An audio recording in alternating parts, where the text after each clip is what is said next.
안녕하세요. 이해란TV 이해란입니다. 오늘은 제멋대로 논평 전에 시청자 여러분들과 약속했던 흑막석 주석궁 비화에 대해서 먼저 말씀을 드리겠습니다.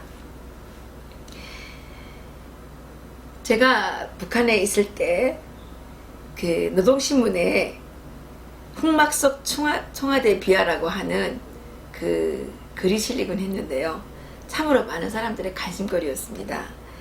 대한민국의 청와대에서 일어나는 일이라고 하면서 한국의 대통령들을 비난하고 매도하는 글들이었는데, 많은 사람들이 이 흑막석 청와대 비하에 대해서 관심을 가지는 이유는 첫 번째로 한국에 대한 정보 취득의 목적이 하나 있었고요. 두 번째로는 가볼 수 없는 청와대, 또 그래서 더욱더 신비로운 청와대이기 때문에 그 흑막석 청와대 비하가 사람들의 관심을 엄청 많이 끌었던 것 같습니다.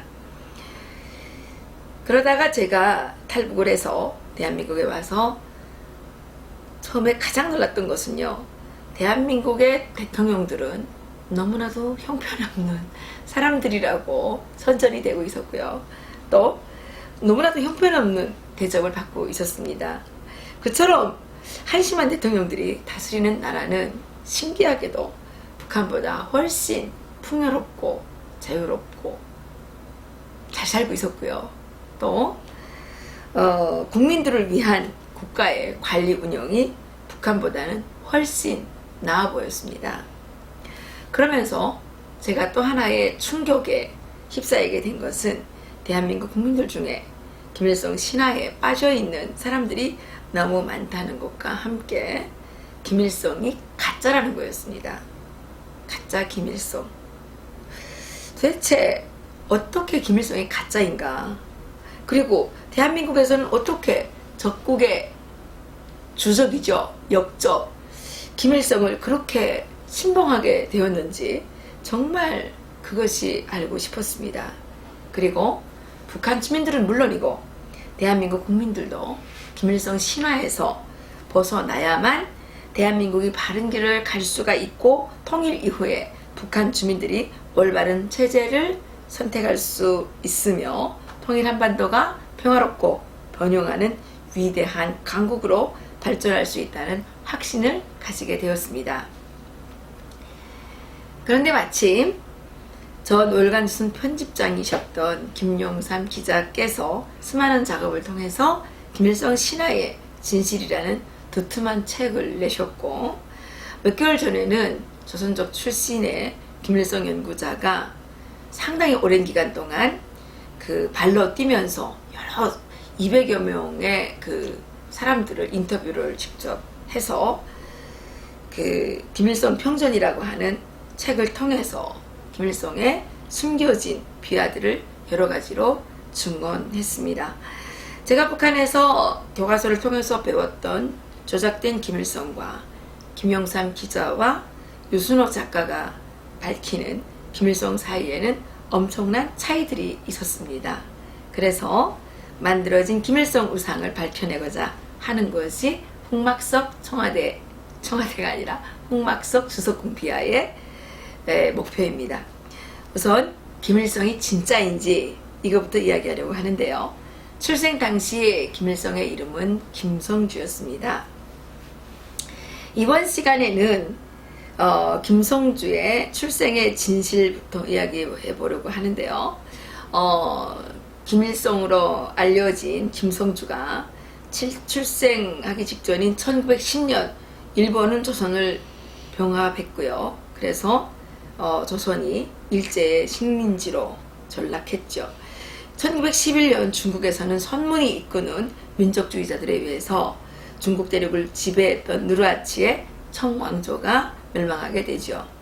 한편 1912년 4월 10일에는 영국의 화이트스타 라인이 운영하던 북대서양 횡단 여객선이 영국의 사우샘프턴을 떠나서 뉴욕으로 첫 항해를 시작하게 되는데, 4월 15일 밤에 대서양 항복판에서 빙산과 충돌해서 침몰하게 되죠. 이때 1514명이 사망하는 그 비극이 일어나게 되는데 그것이 유명한 타이타닉호의 침몰이죠. 그리고 1차 세계대전이 발발하기 2년 전이기도 했는데요. 북한에서는 김성주가 출생하는 날 특별히 큰 별이 떠올랐고 아름다운 무지개가 만경대 뒷산에 걸렸다고 자랑하지만 김성주가 출생하는 날 일어난 세계적인 사건은 타이타닉호의 침몰이었다는 것입니다.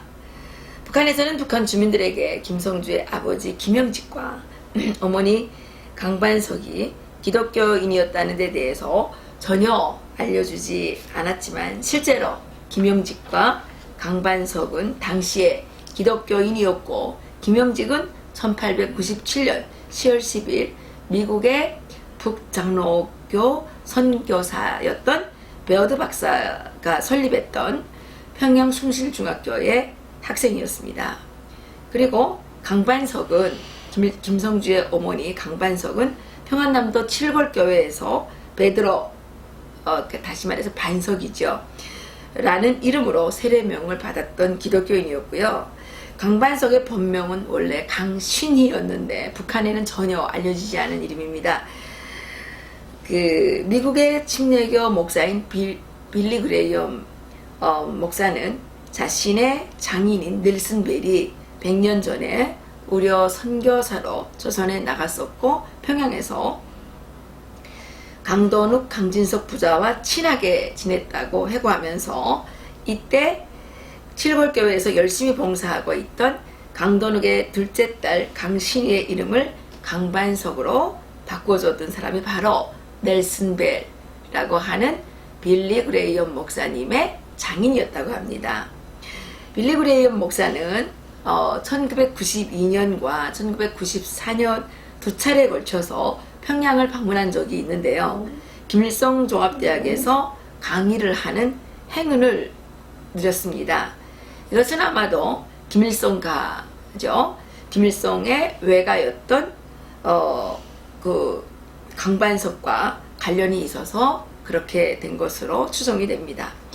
빌리 그레이엄 목사는 김일성의 어머니 강반석과 김영직이 결혼할 수 있도록 주선한 사람도 자신의 장인이었다고 증언을 하는데요.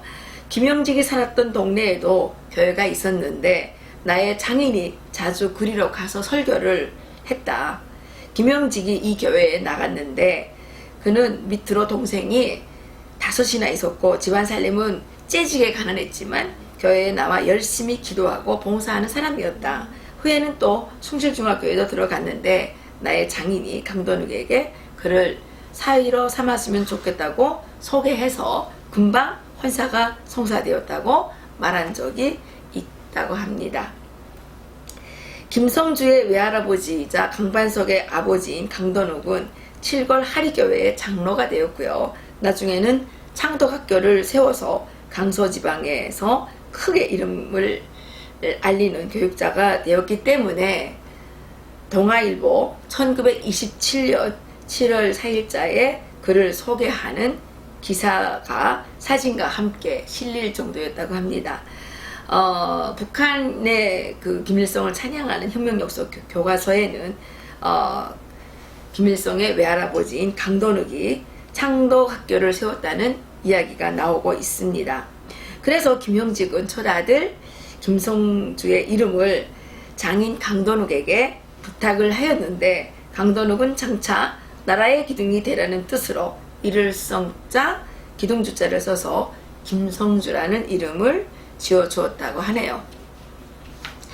그렇지만 북한에서는 김영직의 기독교 활동에 대해서는 전혀 언급한 적이 없었고요. 김일성이 회고록 세기와 더불어를 통해 어머니 강반석이 교회에 가끔 나가는 적이 있었는데 대식구를 거느린 맏며느리로서 고단한 시집자리에서 벗어나 잠깐의 휴식을 취하기 위한 방편으로 교회에 나가서 끄덕끄덕 졸았던 적이 있다고 소개했습니다. 김일성이 정권을 잡고 나서 가장 심하게 탄압한 계층이 기독교였고 철저하게 말살한 것이 기독교였기 때문인지는 몰라도 김일성은 자신의 가족과 기독교가 깊은 연관이 있었다는 것을 철저하게 숨겨왔습니다. 오늘은 여기서 마치도록 하겠습니다. 감사합니다.